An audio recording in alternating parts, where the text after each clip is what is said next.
Shalom, selamat pagi anak-anak kelas 5. Apa kabar kalian semua? Ibu berharap kalian semua selalu dalam keadaan sehat dan selalu diberkati oleh Tuhan dengan kesehatan, dengan kekuatan yang baru, dengan semangat yang baru dan siap untuk belajar. Oke? Hari ini hari Kamis tanggal 12 Agustus 2021, kita akan segera masuk pembelajaran kita, yaitu sesuai dengan jadwal IPA dan juga PJOK. Untuk pelajaran yang ketinggalan karena tanggal merah, kita akan sesuaikan di hari Senin ya. Oke, anak-anakku.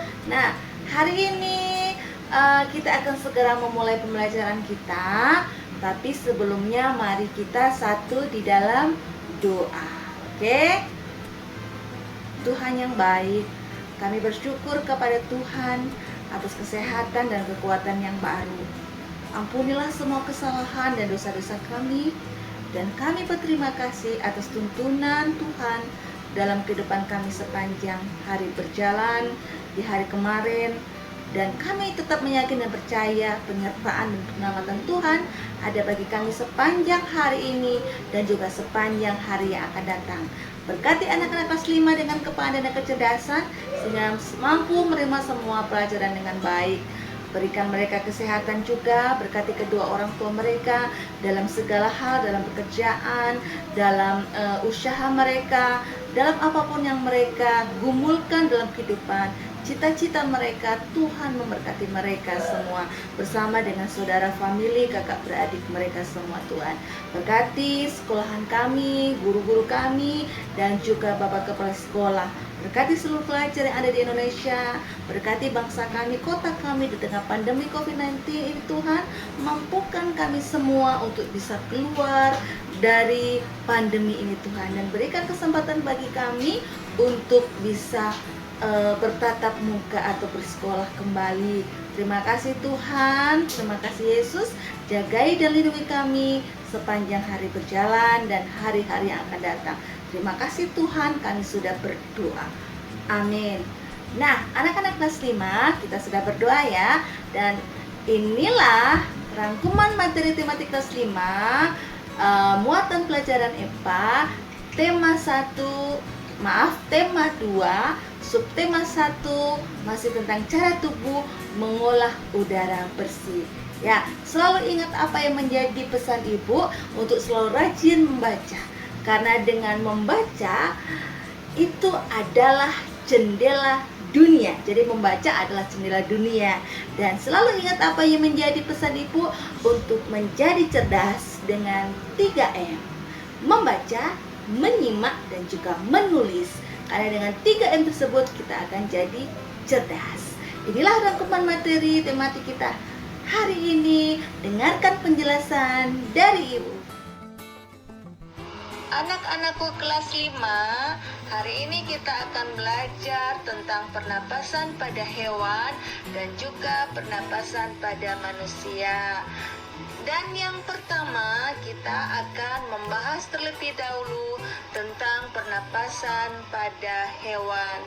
Seperti manusia, hewan juga bernapas untuk mengambil oksigen dan membuang karbon dioksida. Namun, sistem pernapasan pada hewan berbeda dari manusia. Anak-anakku kelas 5, apakah kalian tahu arti oksigen? Oksigen adalah gas unsur kimia yang tidak berwarna, tidak berbau, tidak berasa, yang muncul dalam kelipatan yang besar di bumi, terperangkap oleh atmosfer. Secara sederhana, oksigen adalah udara yang membuat kita bernapas. Sementara pengertian karbon dioksida atau CO2 adalah gas cair, tidak berwarna, tidak berbau, tidak mudah terbakar, dan sedikit asam. CO2 lebih berat daripada udara dan larut dalam air. Anak-anakku kelas 5, yang kita bahas pertama adalah alat dan sistem pernapasan pada cacing tanah. Kalian bisa perhatikan gambar yang ada dalam video ya. Cacing bernapas melalui permukaan kulit. Kulit cacing selalu basah dan berlendir untuk memudahkan penyerapan oksigen dari udara. Di bawah permukaan kulit cacing yang tipis terdapat pembuluh udara. Saat udara masuk melalui kulit, oksigen diikat oleh darah. Pada darah cacing terkandung hemoglobin atau Hb sehingga mampu mengikat oksigen. Apa pengertian dari hemoglobin atau Hb? Hemoglobin atau Hb adalah protein yang berada di dalam sel darah merah. Protein inilah yang membuat darah berwarna merah. Dalam keadaan yang normal, hemoglobin memiliki banyak fungsi bagi tubuh. Oleh karena itu, kadar normal hemoglobin perlu selalu dijaga. Jadi, jika Hb turun, maka itu artinya kita berada dalam posisi yang sedang tidak sehat. Jadi selalu dijaga ya hemoglobin kita atau Hb kita. Nah, oksigen yang diikat oleh hemoglobin lalu diedarkan ke seluruh tubuh. Zat sisa pembakaran berupa karbon dioksida dan uap air dikeluarkan dari tubuh juga melalui permukaan kulit. Itu adalah alat dan sistem pernapasan pada cacing tanah. Yang kedua, sekarang alat dan sistem pernapasan pada serangga. Alat pernapasan serangga berupa trakea, yaitu sistem tabung yang memiliki banyak percabangan di dalam tubuh. Percabangan trakea disebut trakeola. Trakea mengedarkan oksigen langsung ke semua sel tubuh dan organ serta menyerap karbon dioksida dari semua sel tubuh untuk dibuang. Udara memasuki trakea melalui pori-pori kecil di permukaan tubuh serangga yang disebut spirake. Selanjutnya, udara beredar melalui pembuluh udara kecil. Sel-sel tubuh mengambil oksigen langsung dari pembuluh udara kecil itu. Karbon dioksida dari sel akan mengalir ke trakeola lalu dibuang melalui lubang spirake. Kalian sudah lihat kan gambar video yang ada, gambar serangga beserta penjelasannya yang ada dalam video kan. Nah, sekarang adalah yang ketiga, alat dan sistem pernapasan pada ikan. Kalian perhatikan kembali ya gambar yang ada dalam video ini. Ikan bernapas dengan organ khusus yang mirip saringan yang disebut, ayo apa? Insang. Insang berbentuk lembaran tipis, berwarna merah muda, dan selalu lembab. Insang terdapat tepat di belakang rongga mulut pada kedua sisi kepala ikan. Biasanya insang dilindungi oleh selaput atau rangka yang disebut tutup insang atau operculum. Di balik tutup insang ini terdapat 4 deret insang yang saling tumpang tindih. Pada insang terdapat pembuluh darah halus. Pembuluh darah itu dapat menyerap oksigen yang terkandung dalam air dan melepaskan karbon dioksida dari darah. Insang juga berfungsi sebagai alat pengeluaran garam-garam dan sebagai penyaring makanan. Untuk memperoleh cukup oksigen, mulut ikan dan insang bekerja bersama-sama seperti pompa isap air. Pertama-tama, tutup insan menutup. Secara bersamaan, mulut terbuka dan dinding mulut mengembang. Saat itulah air terisap masuk. Kedua rongga mulut menyempit dan mulut menutup secara bersamaan. Tutup insan terbuka, akibatnya air keluar dari mulut dan melewati insan. Saat itulah oksigen dari dalam air terserap dan karbon dioksida dikeluarkan. Nah, itu ada penjelasan tentang alat dan sistem pernapasan pada ikan. Sekarang yang keempat adalah alat dan sistem pernapasan pada hewan amfibi. Hewan amfibi seperti contohnya adalah katak. Katak termasuk hewan amfibi, yaitu yang bisa hidup di darat dan juga di air.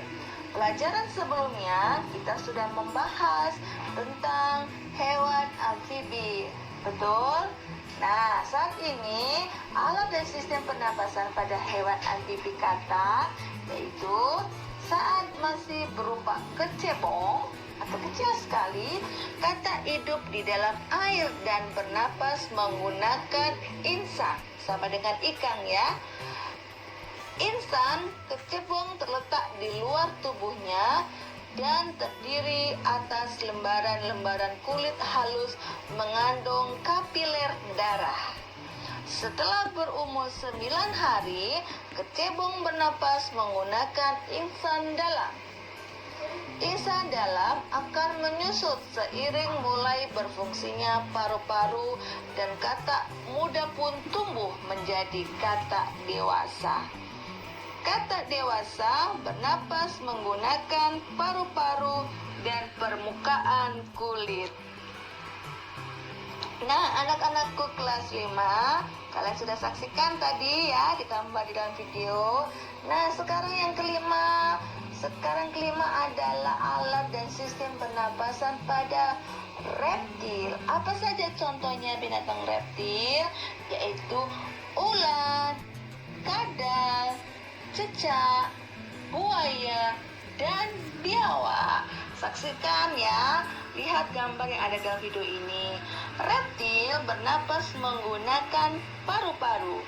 Udara masuk melalui hidung, lalu ke batang tenggorokan, lalu ke paru-paru. Simpel ya alat pernapasan pada reptil. Nah, sekarang yang keenam adalah alat dan sistem pernapasan pada burung. Kalian lihat ya gambar yang ada dalam video ibu. Burung bernapas dengan sepasang paru-paru.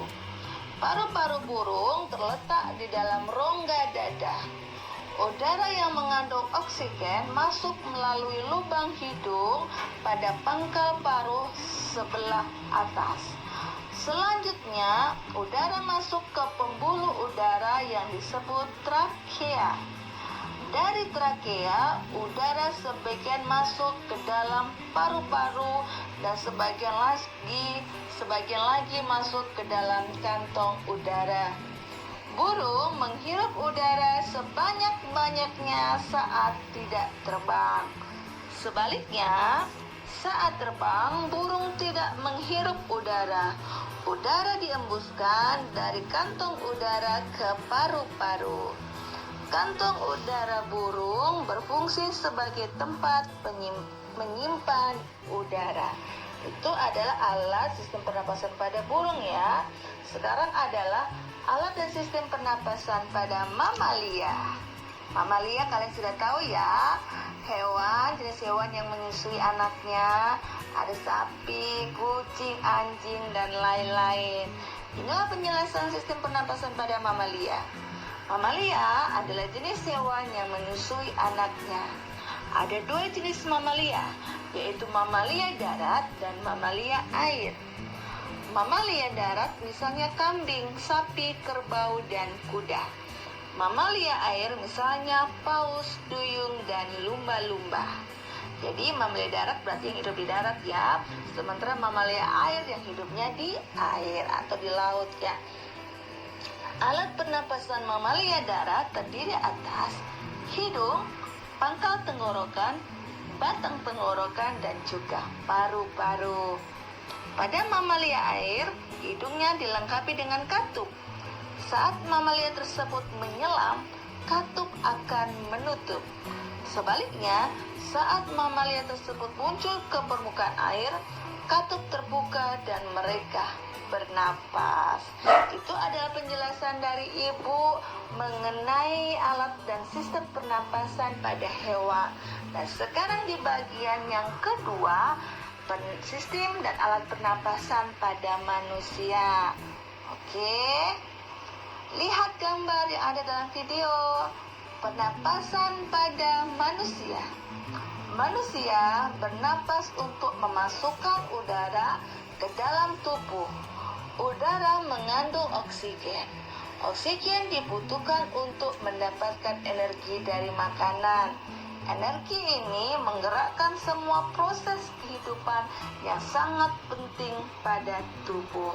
Dan inilah sistem pernapasan pada manusia. Organ pernapasan manusia terdiri atas hidung, faring, laring, trakea, bronkus, bronkiolus, dan paru-paru. Kita mulai yang pertama ya, hidung. Udara masuk melalui lubang hidung ke dalam rongga hidung.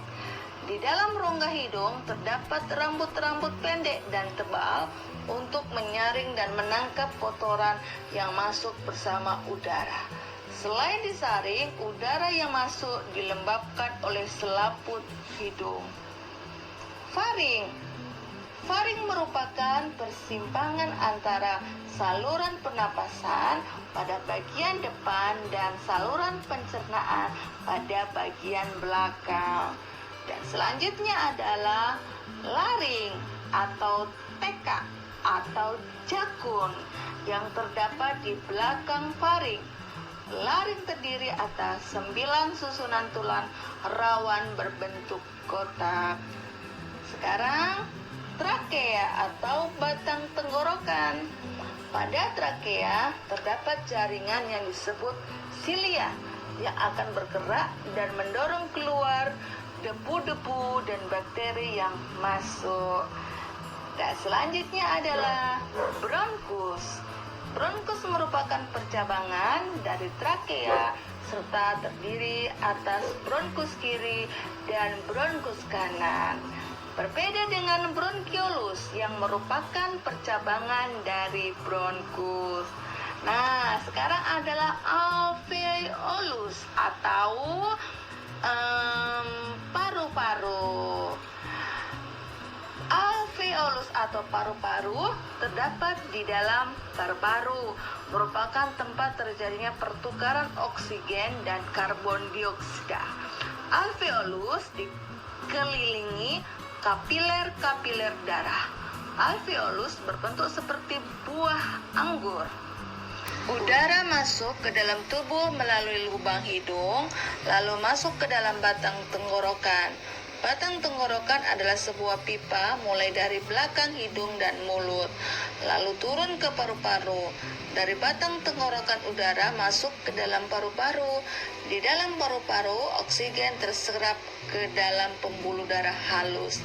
Sebaliknya, gas karbon dioksida dari pembuluh darah masuk ke dalam paru-paru dan selanjutnya dibuang saat kita mengembuskan napas.